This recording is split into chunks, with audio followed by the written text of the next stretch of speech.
Hello guys, welcome back to our channel. ഇന്ന് നമ്മൾ വൈകുന്നേരം ഇതിൻ്റെ ഒരു ഫസ്റ്റ് പാർട്ട് പോലൊരു വീഡിയോ ഇട്ടിട്ടുണ്ട്. അപ്പോൾ അത് കാണാത്തുണ്ടെങ്കിൽ ആദ്യം അത് കാണുക, അല്ലെങ്കിൽ ഇതിലത്തെ ഒരു തേങ്ങ മനസ്സിലാവില്ല നിങ്ങൾക്ക്. കാരണം ഓരോ ചാപ്റ്റർ കഴിയുന്തോറും പുതിയ പുതിയ ക്യാരക്ടേഴ്സ് ഇങ്ങനെ വന്നുകൊണ്ട് നിൽക്കുകയാണ്. അപ്പോൾ സബ്സ്ക്രൈബ് ചെയ്യാത്തവരൊക്കെ പെട്ടെന്ന് സബ്സ്ക്രൈബ് ചെയ്തോ, ലൈക്ക് ഇപ്പോൾ തന്നെ ചെയ്തു വെച്ചോ. ലാസ്റ്റേക്ക് ചെയ്യാമെന്ന് വിചാരിച്ചാൽ മറന്നു പോകും. അപ്പോൾ നമുക്ക് നേരെ വീഡിയോയിലോട്ട് കിടക്കാം. My lord uncle, I mean elder Han പറഞ്ഞത് ഇവിടെയുള്ള ഈ ആൾക്കാരിൽ ആരാന്നല്ലേ ചോദിച്ച്. അദ്ദേഹം എന്നോട് പറഞ്ഞത് യഥാർത്ഥ അദ്ദേഹം ആരാന്ന് കണ്ടുപിടിക്കാനാ. അത് ഈ ഇരിക്കുന്ന 7 പേരിൽ ഒരാളാണ് സ്പെസിഫൈ ചെയ്ത് പറഞ്ഞിട്ടില്ല. ഓ ഓ അപ്പോൾ അതാണല്ലേ ഞാനാണ് ഈ സെക്റ്റിൻ്റെ ചീഫ് എന്ന് നിങ്ങൾ വിചാരിക്കാൻ കാരണം. നീ പെട്ടെന്ന് പോയില്ലെന്നും ഇവിടുത്തെ നല്ലൊരു ഓപ്പർച്യൂണിറ്റിയാണ് പാഴാക്കി കളഞ്ഞതെന്നാണ് ഞാൻ വിചാരിച്ചത്. എൻ്റെ ഈ റൂഡ്നെസ് നിങ്ങളൊന്ന് ക്ഷമിക്കണം. എന്ത്? നോക്കുമ്പോൾ പെട്ടെന്ന് യോവൂണ് സേബർ എനർജിയും കൊണ്ട് എൽഡർ ഹാൻ്റെ അടുത്തേക്ക് വന്നു. യോവൂണിൻ്റെ ഈ പോക്ക് ഗ്യൂന് ശരിക്കും ഷോക്കായിരുന്നു. നോക്കുമ്പോൾ എൽഡർ ഹാന് ആ സേബർ എനർജിനെ ഒരു കൈ കൊണ്ട് തന്നെ തടുത്തു. ഇത് നല്ലതല്ല. നീ എങ്ങനെ എന്നെ കണ്ടുപിടിച്ചത്? അത് ഡിസ്റ്റൻറ്റ് വിസ്പറിങ്ങിലൂടെയാണ്. ഡിസ്റ്റൻറ്റ് വിസ്പറിങ്ങിലൂടെ? അതെങ്ങനെ? പിന്നെ നമ്മളെ കാണിക്കുന്നത് മുമ്പ് ഗ്യൂ പരിചയപ്പെട്ടിരുന്നല്ലോ. അപ്പോൾ അവിടുത്തെ ആൾ ഒന്ന് പോസായത് ഞാൻ പറഞ്ഞിരുന്നു. അപ്പോൾ അത് വെച്ചിട്ടാണ് യോവൂണ് കണ്ടുപിടിച്ചത്. എന്തിനാണിപ്പോൾ അദ്ദേഹം ഒന്ന് പോസായി നിന്നത്? ആരെങ്കിലും ഡിസ്റ്റൻറ്റ് വിസ്പറിങ് ടെക്നിക്ക് യൂസ് ചെയ്യുകയാണെങ്കിൽ അവരുടെ വോക്കൽ കോഡ് ചെറുതായിട്ടൊന്ന് വൈബ്രേറ്റ് ചെയ്യും. ഈ റൂമിൽ റിയൽ വണ്ണാണ് ഡിസ്റ്റൻറ്റ് വിസ്പറിങ്ങിലൂടെ അവരോട് സംസാരിച്ചുകൊണ്ടിരിക്കണം. അതുകൊണ്ട് തന്നെ ഈ ഫേക്കായിട്ടുള്ള ആൾക്ക് പെട്ടെന്ന് ആൻസർ ചെയ്യാൻ പറ്റാത്തൊരു ടോപ്പിക്ക് ഞാൻ എടുത്തിട്ടു. അവരുടെ ആരുടെയും വോക്കൽ കോഡ് ഇപ്പോൾ വൈബ്രേറ്റ് ആയില്ല. വെയിറ്റ്, ഇനിയിപ്പോൾ എനിക്ക് തെറ്റുപറ്റിയതാണോ? അതോ അവരൊക്കെ വോക്കൽ കോഡ് വൈബ്രേറ്റ് ചെയ്യാത്ത രീതിക്കാണോ വിസ്പറിങ് ടെക്നിക്ക് യൂസ് ചെയ്യണത്? ഞാനോ? യോ ഇപ്പോൾ ഡിസ്റ്റൻറ്റ് വിസ്പറിങ് ടെക്നിക്ക് യൂസ് ചെയ്തപ്പോൾ ഉണ്ടായ സിമിലർ സൗണ്ട് നിനക്ക് കേൾക്കാൻ പറ്റുമോ? യെസ്, അത് സാധിക്കും. നോക്കുമ്പോൾ ഞാനും സൗണ്ട് അഡ്ജസ്റ്റ് ചെയ്ത് വേറെ ഫ്രീക്വൻസിയും കേൾക്കാൻ പാകത്തിലാക്കി. എന്നിട്ട് ഞാനത് ഡിറ്റക്റ്റ് ചെയ്തു. യോവൂണിനത് പറഞ്ഞു കൊടുക്കാൻ തുടങ്ങി.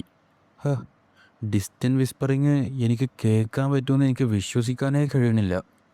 ഓക്കെ, ഇനി എനിക്ക് കണ്ടുപിടിക്കണം ആരാണ് ഈ മെസ്സേജൊക്കെ സെൻഡ് ചെയ്യണതെന്ന്. പക്ഷേ അതൊന്നും ഇവിടെ റിവീൽ ചെയ്യേണ്ട ഒരു കാര്യമില്ല. കാരണം ഗ്യോ നിങ്ങളെ ഗ്രീറ്റ് ചെയ്തത് മുതൽ നിങ്ങൾ സംസാരിക്കുന്നതിൻ്റെ ഇടയിൽ ഇടയ്ക്കിടയ്ക്ക് പോസ് ചെയ്തുകൊണ്ടിരിക്കുന്നുണ്ടായിരുന്നു. അതുകൊണ്ട് തന്നെ എനിക്ക് മനസ്സിലായി ഡിസ്റ്റൻറ്റ് വിസ്പറിങ് ടെക്നിക്ക് യൂസ് ചെയ്തിട്ട് ഫേക്കായിട്ടുള്ള ആൾക്ക് ആരോ ഇവിടുന്ന് മെസ്സേജ് സെൻഡ് ചെയ്തുകൊണ്ടിരിക്കുന്നുണ്ടെന്ന്. അവിടെ ഇരിക്കുന്ന 7 പേരിൽ ഒരാളുടെ പോലും വോക്കൽ കോഡ് വൈബ്രേറ്റ് ചെയ്തില്ല. അതുകൊണ്ട് തന്നെ അവരാരും അല്ല മെസ്സേജ് സെൻഡ് ചെയ്യണമെന്ന് എനിക്ക് മനസ്സിലായി. അപ്പോൾ പിന്നെ ഈ റൂമിൽ ഡിസ്റ്റൻറ്റ് വിസ്പറിങ് യൂസ് ചെയ്യാൻ പറ്റുന്ന ഒരേ ഒരാൾ നിങ്ങൾ മാത്രമാണ്.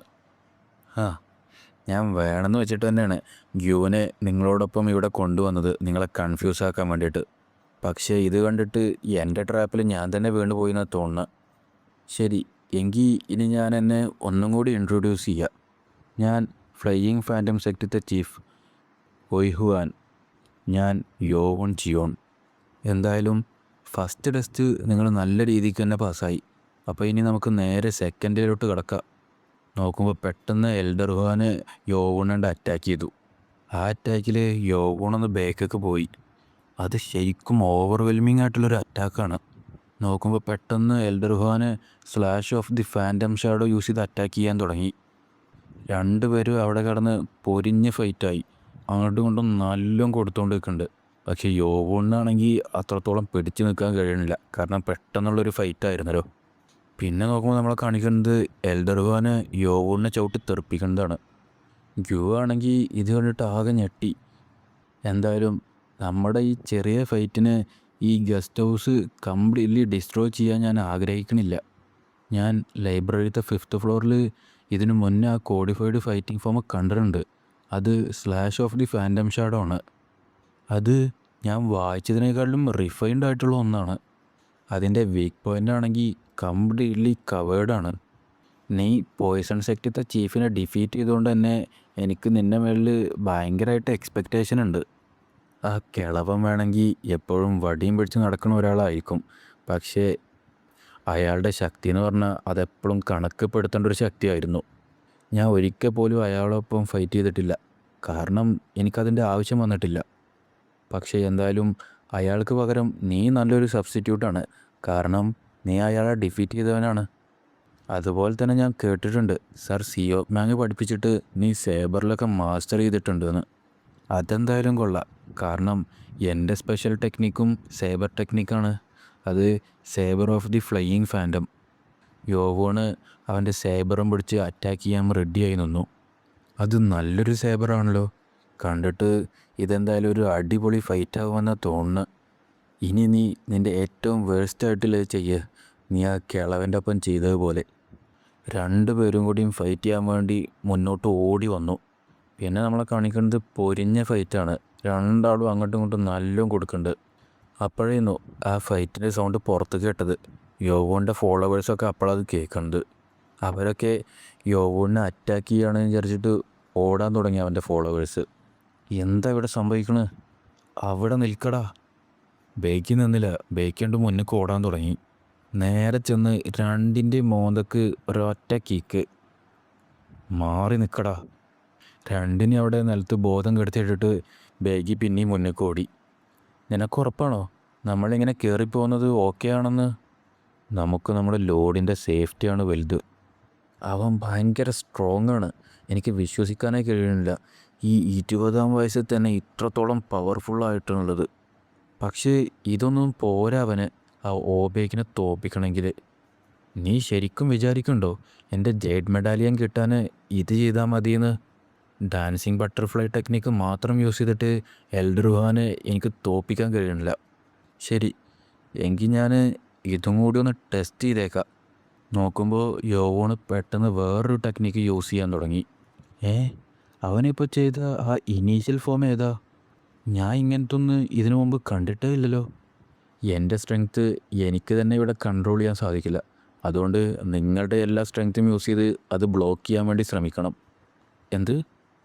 നോക്കുമ്പോൾ പെട്ടെന്ന് യോവോണ് വേറൊരു ടെക്നിക്ക് യൂസ് ചെയ്ത് ഫൈറ്റ് ചെയ്യാൻ റെഡിയായി.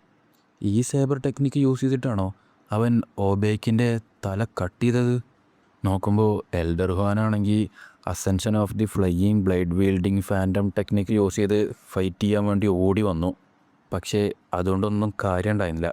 യോവോണിൻ്റെ അറ്റാക്ക് അവർക്ക് താങ്ങുന്നതിലും അപ്പുറമായിരുന്നു. ആ അറ്റാക്ക് കണ്ടിട്ടാണെങ്കിൽ അവരാകെ ഞെട്ടിപ്പോയി. യോവോണാണെങ്കിൽ അവൻ്റെ എല്ലാ സ്ട്രെങ്ത് യൂസ് ചെയ്ത് അവരെ ഫൈറ്റ് ചെയ്യാൻ വേണ്ടി അടുത്തേക്ക് എത്തി. അവരാണെങ്കിൽ വേണ്ടാന്ന് പറഞ്ഞ് പേടിച്ച് കണ്ണടച്ച് നിൽക്കുകയായിരുന്നു. പിന്നെ നമ്മളെ കാണിക്കുന്നത് അവിടെ പെട്ടെന്നൊരു പൊട്ടിത്തെറി സംഭവിക്കുന്നതാണ്. ബേക്കിയാണെങ്കിൽ അവിടേക്ക് ഓടി വന്നുകൊണ്ട് നിൽക്കുക. നമ്മുടെ ലോഡ് അവിടെയാണ് ഉള്ളത്. പെട്ടെന്ന് നോക്കുമ്പോൾ ബേഗിനെ ആരോ ഒരാൾ അറ്റാക്ക് ചെയ്യാൻ വന്നു. ബേഗിയാണെങ്കിൽ അവിടുന്ന് ജസ്റ്റ് മിസ്സിനായിട്ട് ചാടി രക്ഷപ്പെട്ടു. അതൊരു സ്ലാഷ് ടെക്നിക്കല്ലേ? യങ് മാൻ, നീ ആരാണെന്ന് വിചാരിച്ചിട്ടാ നീ ഇങ്ങനെ നുഴഞ്ഞു കയറാൻ നോക്കണത്? അപ്പോഴത്തേന് വാങ്ഹ്യൂലും ബാക്കിയുള്ള ഫോളോവേഴ്സൊക്കെ അവിടേക്ക് ഓടി വന്നു.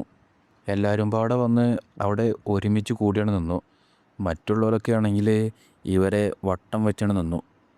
ഇത് ഞാൻ എക്സ്പെക്റ്റ് ചെയ്തതായിരുന്നു. അവരെല്ലാവരും ആ സ്കിൻ മാസ്ക് ഇട്ടിട്ട് എക്സാക്ട്ലി സെയിമായിട്ട് തോന്നുന്നുണ്ട്. ഇവന്മാർക്ക് ശരിക്കും പ്രാന്താണെന്ന് തോന്നുന്നു. നീ ഒരുത്തം മാത്രമല്ല, നിങ്ങൾ 4 പേരും. നിങ്ങൾക്കൊക്കെ ഇത്രയും ധൈര്യമോ? നിങ്ങളൊക്കെ ഏത് സെക്റ്റെന്നാണ് വരുന്നത്? അവരൊക്കെ നിങ്ങൾ ഇങ്ങനെയാണോ മാനേഴ്സ് പഠിപ്പിച്ചു തന്നത്? മാനേഴ്സോ? നീ അതിനെക്കുറിച്ചൊക്കെ സംസാരിക്കുന്നോ? ബേക്കി അടിക്കാൻ വേണ്ടി റെഡിയായി നിൽക്കുന്നു. പക്ഷേ വാങ്ഹോൽ തടഞ്ഞു. ഞാൻ ഡീമൺ ഫിസ്റ്റ് സെക്റ്റത്തെ വാങ്ഹോൽക്കോ. ഡീമൺ ഫിസ്റ്റ് സെക്റ്റോ? അപ്പോൾ നീ ചീഫ് വാങ്ഹോൻകോൻ്റെ മകനാണോ? അതെ, നീ ഒരു ഹൈ റാങ്കിങ് സെക്റ്റിലുള്ള ആളല്ലേ? എന്നിട്ടും ഈ അർദ്ധരാത്രിയിൽ മറ്റൊരു സെക്റ്റിൻ്റെ മാനർക്ക് ഇങ്ങനെ നുഴഞ്ഞു കയറാൻ നോക്കുന്നോ? എൻ്റെ ഫാദർ നിന്നെ ഇങ്ങനെ റൂഡാവാനാണോ പഠിപ്പിച്ചു തന്നത്? എൻ്റെ ഫാദറിനെ വെറുതെ ഇതൊക്കെ വലിച്ചഴക്കണ്ട. ഞങ്ങളിവിടെ സമ്മതമില്ലാതെ കയറിയതിന് ഞാൻ ക്ഷമ ചോദിക്കുന്നു. പക്ഷേ ഞങ്ങളുടെ യങ്ങിലോട് കുറച്ച് നേരം മുമ്പ് ഈ മാനർക്ക് കയറിയിരുന്നു. അദ്ദേഹത്തിന് എന്തോ സംഭവിച്ച പോലെ ഞങ്ങൾക്ക് തോന്നി. അതാ ഞങ്ങളൊക്കെ ഇങ്ങോട്ട് കയറി വന്ന്. നിങ്ങളുടെ യങ്ങിലോടോ? അതെ, യങ്ങിലോഡ് Yowon Jeon, 12th elder of the cult. Wait, അപ്പോൾ യോവോൺ ജിയോണിൻ്റെ ഒപ്പമാണോ നമ്മുടെ ചീഫ് നേരത്തെ സംസാരിച്ചുകൊണ്ടിരുന്നത്? അപ്പോഴും അവിടുന്ന് ആ ഫൈറ്റിൻ്റെ സൗണ്ട് ഇങ്ങനെ കേട്ടുകൊണ്ടിരിക്കുന്നുണ്ട്. ഞങ്ങളുടെ ലോഡ് ഡേഞ്ചറിലാണ്. എന്നിട്ട് ഞങ്ങളിങ്ങനെ ഒന്നും ചെയ്യാതെ ബേക്കൊക്കെ മാറി നിൽക്കുന്നത് നിങ്ങളെങ്ങനെ വിചാരിക്കണത്? ഞങ്ങളെ ഉള്ളിൽ കയറുക. ഞങ്ങൾക്കും അറിയണം അവിടെ എന്താ സംഭവിക്കണമെന്ന്. എന്നോട് ക്ഷമിക്കണം, പക്ഷേ ഞങ്ങളും ഒരു ലീഡറിനെ സെർവ് ചെയ്യുന്ന ആൾക്കാരാണ്. ഞങ്ങളുടെ ചീഫിൻ്റെ കാര്യത്തിൽ ഒരിക്കലും ഞങ്ങൾക്കൊന്നും ഇടപെടാൻ കഴിയില്ല. അങ്ങനെയാണെങ്കിൽ ഞങ്ങൾക്ക് വേറെ ചോയ്സ് ഇല്ലയെന്ന് ഞാൻ കരുതണം. ഞങ്ങൾക്കിവിടെ രണ്ടിലൊന്നും നഷ്ടപ്പെടുത്താൻ തീരെ സമയമില്ല. അതുകൊണ്ട് തന്നെ ഞങ്ങളിങ്ങനെ ചെയ്യേണ്ടത് എന്തിനാണെന്ന് നിങ്ങൾ മനസ്സിലാക്കുമെന്ന് ഞാൻ വിചാരിക്കണു. നിങ്ങളെല്ലാവരും ചെറുപ്പാണ്. നിങ്ങൾക്ക് ഇനിയും കുറേ ജീവിക്കാണ്ട്. അതുകൊണ്ട് ഞാൻ നിങ്ങൾക്ക് ഒരു ചാൻസ് കൂടി തരാം. നിങ്ങളിപ്പോൾ ബാക്കിലോട്ട് പോവുകയാണെങ്കിൽ ഞങ്ങളുടെ ചീഫിനോട് റിക്വസ്റ്റ് ചെയ്യുക, യങ്ങിലോട് യോവോൺ സേഫാക്കാൻ പറഞ്ഞിട്ട്. പക്ഷേ അപ്പോഴത്തേനാണ് പെട്ടെന്ന് അവിടുത്തെ മതിലൊക്കെ കണ്ട് പൊളിഞ്ഞ് വരുന്നുണ്ട്. ആ അറ്റാക്കിൻ്റെ ശക്തി അവിടെ എല്ലായിടത്തും ആകെ പരന്നു. ഇപ്പോഴാണ് അയാൾക്കും കാര്യത്തിൻ്റെ ഗൗരവം മനസ്സിലായത്. ഇവിടെ എന്താ സംഭവിക്കുന്നത്? അപ്പോഴാണ് നമ്മളെ കാണിക്കുന്നത് ആ അറ്റാക്കിൻ്റെ എഫക്റ്റ് എത്രത്തോളം ഉണ്ടെന്ന്. പിന്നെ നോക്കുമ്പോൾ അയാളാണ്ട് ഓടി. ചീഫ് വാ, നമുക്ക് അദ്ദേഹത്തിനെ ഫോളോ ചെയ്ത് പോവാം. നോക്കുമ്പോൾ എൽഡർ ഹുവാനാണെങ്കിൽ യോവോൻ്റെ ഈ ശക്തി കണ്ടിട്ട് ശരിക്കും ഞെട്ടും ചെയ്തു, പേടിക്കും ചെയ്തു. ഇവൻ ശരിക്കും ഒരു മോൺസ്റ്ററാണ്. ഞാൻ ഫ്ലൈയിങ് ഫാൻറ്റം സെക്റ്റിൻ്റെ ചീഫും 11th എൽഡറുമായ ഒയ്ഹുവാൻ നിങ്ങളെ മൈനർ പ്രിസ്യൂട്ടായിട്ട് അംഗീകരിക്കുന്നു യങ് ലോർഡ് യോവോൺ ജിയോൺ.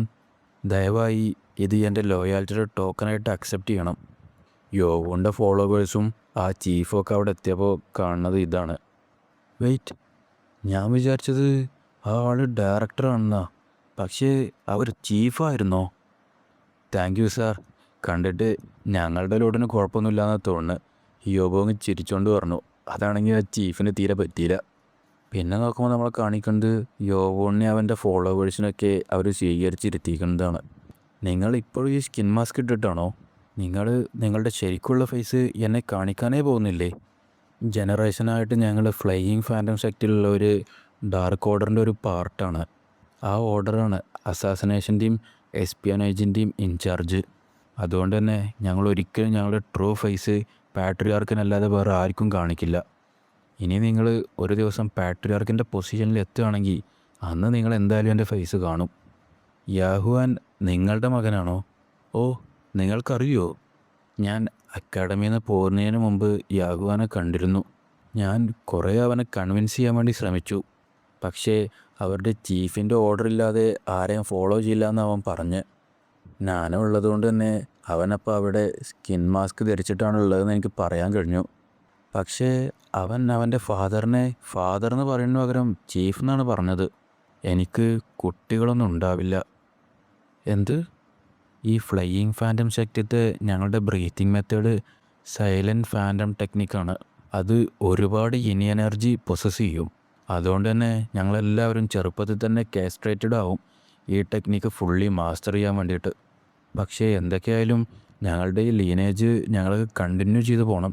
അതുകൊണ്ട് തന്നെ ഞങ്ങൾ കുട്ടികളൊക്കെ അഡോപ്റ്റ് ചെയ്തെടുക്കും. പക്ഷേ എൻ്റെയും യാൻ്റെയും റിലേഷൻഷിപ്പ് പാരൻറ്റും ചൈൽഡിനെക്കാട്ടിലും മാസ്റ്ററും ശിഷ്യനുമായിട്ടാണ് ക്ലോസ് ആയിട്ട് നിൽക്കുന്നത്. ഈ രാത്രി ഈ റൂമിൽ നിന്ന് നിങ്ങൾ കേട്ടതെല്ലാതും നിങ്ങൾ മറക്കണം എന്നാണ് ഞാൻ സജസ്റ്റ് ചെയ്യണത്. മനസ്സിലായില്ലേ? പക്ഷേ നമ്മുടെ ഈ സ്ട്രോങ് ആയിട്ടുള്ള വാങ്ഹോലിന് ഞാൻ വേണമെങ്കിൽ ഒരു എക്സെപ്ഷൻ കൊടുക്കുക. അവർക്ക് എന്തോ വാങ്ഹോലിനെ പറ്റിയെന്നാണ് തോന്നുന്നത്. അത് കുഴപ്പമില്ല, ഞാനും സൈലൻ്റായിട്ട് തന്നെ നിന്നോളാം. ആ, അതൊക്കെ പോട്ടെ. എപ്പോഴാണ് നീ നിൻ്റെ ട്രൂ സെൽഫ് റിവീൽ ചെയ്യാൻ ഉദ്ദേശിക്കണത്? നീ അക്കാഡമിയിൽ നിന്ന് എന്തായാലും പുറത്തിറങ്ങിയല്ലോ. ഇനി നീ ഈ സ്കിൻ മാസ്ക്. അപ്പോഴത്തേന് തന്നെ ഗ്യുവൻ്റെ മുഖം ആകെ മാറി. ഗ്രാൻഡ് ഫാദർ തിരിച്ചു വന്നാൽ ഞങ്ങൾ demonic dragon palm sect visit ചെയ്യാൻ പോകും. ഞാനത് അപ്പം മെൻഷൻ ചെയ്യാം. ശരി, എങ്കിൽ അങ്ങനെ നടക്കട്ടെ. യോവൂണും ആ സീക്രറ്റ് പുറത്തു വരുമെന്ന് പേടിച്ച് നിൽക്കുന്നു. ഇത് കേട്ടപ്പോൾ യോവൂണിനൊന്ന് ആശ്വാസമായി. പിന്നെ നോക്കുമ്പോൾ നമ്മളെ കാണിക്കുന്നത് അവരെല്ലാവരും അവിടുന്ന് തിരിച്ചിറങ്ങുന്നതാണ്. എന്നോട് ക്ഷമിക്കണം, നമ്മുടെ ഈ രാത്രികത്തെ മീറ്റിങ്ങിൽ എനിക്ക് നിങ്ങൾക്ക് ബെറ്റർ ആയിട്ടുള്ളൊരു ഹോസ്പിറ്റാലിറ്റി തരാൻ സാധിച്ചില്ല. നിങ്ങൾക്ക് ഓക്കെ ആണെങ്കിൽ നിങ്ങൾക്ക് ഇന്ന് ഈ ഗസ്റ്റ് ഹൗസിൽ താമസിക്കാം. എനിക്ക് താമസിക്കാൻ വേറെ സ്ഥലമില്ലാന്ന് അറിയാവുന്നതുകൊണ്ട് തന്നെ അവർ ഭയങ്കരമായിട്ട് ഹോസ്പിറ്റാലിറ്റി കാണിക്കുന്നുണ്ട്. നിങ്ങളുടെ ഈ ഓഫറിന് എന്തായാലും നന്ദി. നിങ്ങൾക്ക് ഓക്കെ ആണെങ്കിൽ ഞാൻ ഒരാളെ കൂടെ എൻ്റെ ഒപ്പം ഇവിടെ നിർത്തിക്കോട്ടെ. ഓ, അതിനെന്താ? നിങ്ങൾ ഇവനെയാണോ ഇവിടെ നിർത്താൻ ഉദ്ദേശിക്കുന്നത്? എൻ്റെ ആൾക്കാരെ കൊണ്ട് ഞാൻ അവനെ നിങ്ങളുടെ അടുത്തേക്ക് കൊണ്ടുവന്നോളാം. ഏയ് അത് കുഴപ്പമില്ല, എനിക്ക് ഞാൻ തന്നെ പോകുന്നതാണ് ഇഷ്ടം. എന്തായാലും thank you for the offer. പിന്നെ നമ്മളെ കാണിക്കുന്നത് ഡിമോണിക്കൾട്ടത്തെ സൗത്ത് കോർണറാണ്, അതായത് യോവുൻ്റെ വീട്. ഇത് ഇപ്പോഴും ക്ലീനാണ്.